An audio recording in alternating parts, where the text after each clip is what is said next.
అందరికీ నమస్కారం.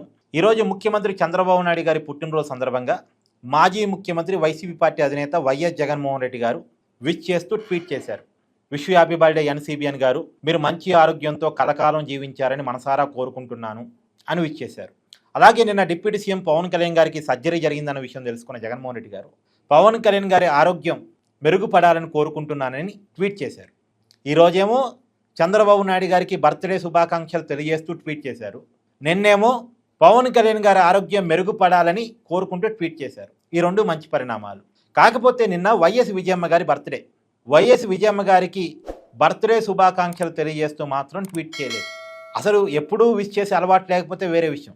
గతంలో ట్విట్టర్ వేదికగా అనేక మార్లు వైఎస్ విజయమ్మకి బర్త్డే శుభాకాంక్షలు తెలియజేశారు జగన్ గారు. గతంలో 1-2 సంవత్సరాల నుంచో ఏమో విష్ చేయడం ఆఫ్ చేశారు. ఈ సంవత్సరం కూడా విష్ చేయలేదు.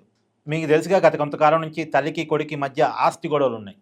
ఓపెన్గా ఈ మధ్యకాలంలో వైఎస్ విజయమ్మ గారు జగన్మోహన్ రెడ్డి గారి మైండ్ సెట్ గురించి, జగన్మోహన్ రెడ్డి గారు చివరికి మేనల్లుడు మేనకోడల ఆస్తులను కూడా ఏ విధంగా లాక్కుంటున్నారు అన్న విషయానికి సంబంధించి రాష్ట్ర ప్రజలకు ఓపెన్గా లేఖ రాశారు. వాళ్ళ మధ్య ఆస్తి గొడవలు ఉన్నాయి. ఏకంగా వైఎస్ విజయమ్మ మీద జగన్మోహన్ రెడ్డి గారు కోర్టు కేసులు కూడా వేశారు. వాళ్ళ మధ్య న్యాయ పోరాటం నడుస్తుంది తల్లి కొడుకుల మధ్య. సరే, ఇది పక్కన పెడితే వైఎస్ విజయమ్మ గారికి జన్మదిన శుభాకాంక్షలు తెలియజేస్తూ లోకేష్ గారు ట్వీట్ చేశారు. నారా లోకేష్ గారు. ఇది ఆశ్చర్యం. దీనివల్ల సాక్షి పేపర్ వాళ్ళు కోపం వచ్చింది. అదేంది, సొంత తల్లికి మా నాయకుడు విష్ చేయలేదు జగన్మోహన్ రెడ్డి గారు, అలాంటిది నారా లోకేష్ గారు ట్వీట్ చేయటం ఏంటని సాక్షి పేపర్ వాళ్ళు కోపం వచ్చింది.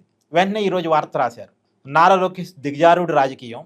ఒకప్పుడేమో వైఎస్ కుటుంబాన్ని విమర్శించారు, వైఎస్ విజయమ్మని విమర్శించారు, కానీ ఈరోజేమో ఆమెకి బర్త్డే శుభాకాంక్షలు తెలియజేస్తూ విష్ చేశారు అన్నట్టుగా సాక్షి పేపర్ వాళ్ళకి కోపం వచ్చి వార్త రాశారు. అది నేనేమంటానంటే, ఇప్పుడు సాక్షి పేపర్లో రాయాల్సిన వార్త ఏంటి?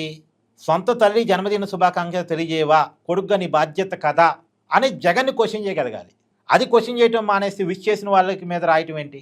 సరే, అది పక్కన పెడితే ఇంకొక మాట సాక్షి సమాధానం చెప్పాల్సింది ఏంటంటే, ఇప్పుడు నిజానికి ప్రత్యర్థి పార్టీలకు శుభాకాంక్షలు చెప్పడమే తప్పై ఉంటే, ఇప్పుడు చంద్రబాబు నాయుడు గారికి జన్మదిన శుభాకాంక్షలు జగన్ గారు చెప్పడం కూడా తప్పేగా.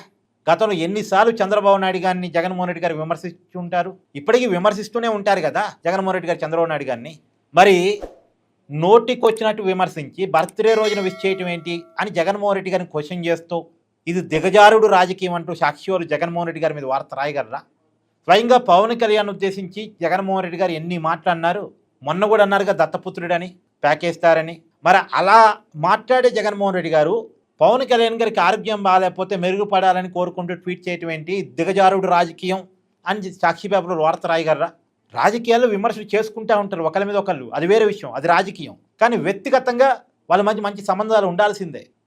కొన్ని పార్టీల మధ్య వ్యక్తుల మధ్య ఉండాల్సింది సైద్ధాంతిక విభేదాలు, విధానపరమైన విభేదాలు, ఆలోచనలో విరుద్ధాలు తప్ప వ్యక్తిగత శత్రుత్వాలు కాదు కదా. వ్యక్తిగతంగా ఒకళ్ళ మంచిని ఇంకోరు కోరుకోవాల్సిందే, ఒకళ్ళ మంచిని ఇంకోరు కోరుకోవాల్సిందే. అది దిగజారుడు రాజకీయం ఎట్ట అవుద్ది? వైఎస్ విజయమ్మ గారికి శుభాకాంక్షలు తెలియజేయటము, వైఎస్ విజయమ్మ గారు బాగుండాలని కోరుకోవటము తప్పు అవుతుంది. అలా తప్పైతే చంద్రబాబు నాయుడు గారికి జగన్మోహన్ రెడ్డి గారు విష్ చేయడం కూడా జగన్మోహన్ రెడ్డి గారు చేసిన తప్పు అవుద్ది.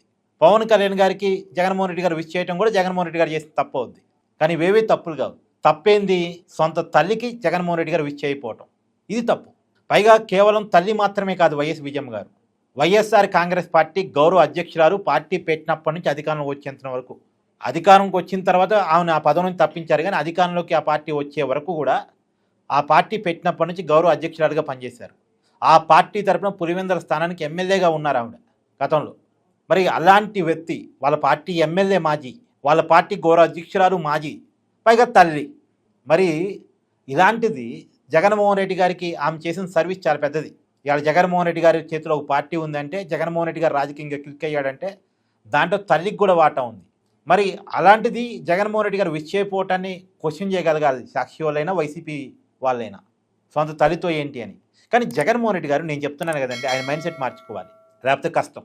సొంత తల్లితో పగైందండి, తల్లితో రాజీ పడాలి, చెల్లితో రాజీ పడాలి. రేపు వేదికకి నా అక్క చెల్లెలు అంటాడు జగన్మోహన్ రెడ్డి గారు. సొంత చెల్లెలతోనే తగాదు పెట్టుకునేవాడు నువ్వు మమ్మల్ని అక్క చెల్లెలు అంటావేంటి? నీ సొంత చెల్లెలు ఆస్తి లాక్కున్నట్టు మా ఆస్తులు కూడా లాక్కుంటావని ఆడవాళ్ళు క్వశ్చన్ చేయరా?